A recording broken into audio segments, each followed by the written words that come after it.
आदित्य ठाकरेंनी आज पत्रकार परिषद घेत महायुती सरकारवर जोरदार टीका केली आहे। आज जगभरात एप्रिल फूल डे साजरा होतो, तर आपल्याकडे अच्छे दिन सरकार म्हणून साजरा होतो।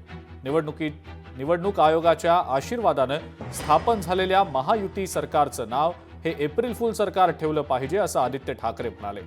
या सरकारनं दिलेली कोणतीही आश्वासनं पाळलेली नाहीत।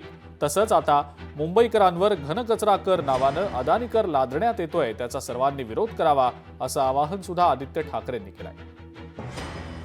आज 1 एप्रिल आहे, जगभरात एप्रिल फूल्स डे असा साजरा होतो आणि आपल्याकडे अच्छे दिन असा साजरा होतो। ते जरी असलं तरी ह्या सरकारला, जे आता महाराष्ट्रात सरकार गठीत झालेलं आहे निवडणूक आयोगाच्या आशीर्वादामुळे, त्याला सगळ्यात चांगलं नाव, कारण काय अनेक नावं असतात, जसं आमचं युती सरकार होतं, मग महाविकास आघाडी सरकार होतं, तसं ह्या सरकारचं नाव मला वाटतं एप्रिल फूल सरकार द्यायला पाहिजे। तर जुन्या योजना काही चांगल्या होत्या ते बंद करण्याच्या प्रयत्नात आहेत।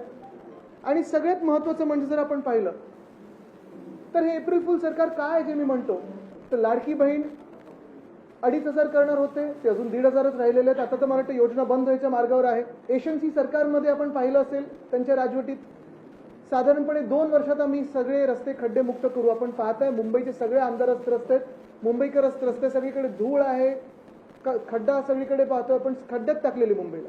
तर अदानी समूह सांगतोय की आम्हाला देवनार ग्राउंडमधून आता डम्पिंग ग्राउंड स्वच्छ करून द्या। साधारणपणे 2,500 ते 3,000 कोटीचा हा सगळा जो बोजा आहे, आर्थिक बोजा जो आहे, तो मुंबई महानगरपालिकेवर पडत आहे। अर्थातच तुमच्या आमच्या घामाच्या पैशावर, म्हणजेच मेहनतीच्या पैशावर, म्हणजेच टॅक्सपेअरवर आपल्याला हा पैसा ह्या टॅक्सपेअरच्या खिशातून जाणार आहे। आता मुंबई महानगरपालिका आपल्याला आठवत असेल, गेली 25 वर्ष जेव्हा शिवसेना उद्धव बाळासाहेब ठाकरे पक्षाच्या हातात होती, सेवा करत होतो मुंबईची, तेव्हा असे लपेछपे आम्ही कुठचेही टॅक्स लावायचो नाही, कुठचेही हिडन टॅक्स नव्हते। आणि हा जो शुल्क आहे वेस्ट मॅनेजमेंटचा, घनकचऱ्याचा, हा तर आमच्या कधी विचार पण नव्हता। लोकशाही मराठी ऐका, पहा, जागरूक रहा।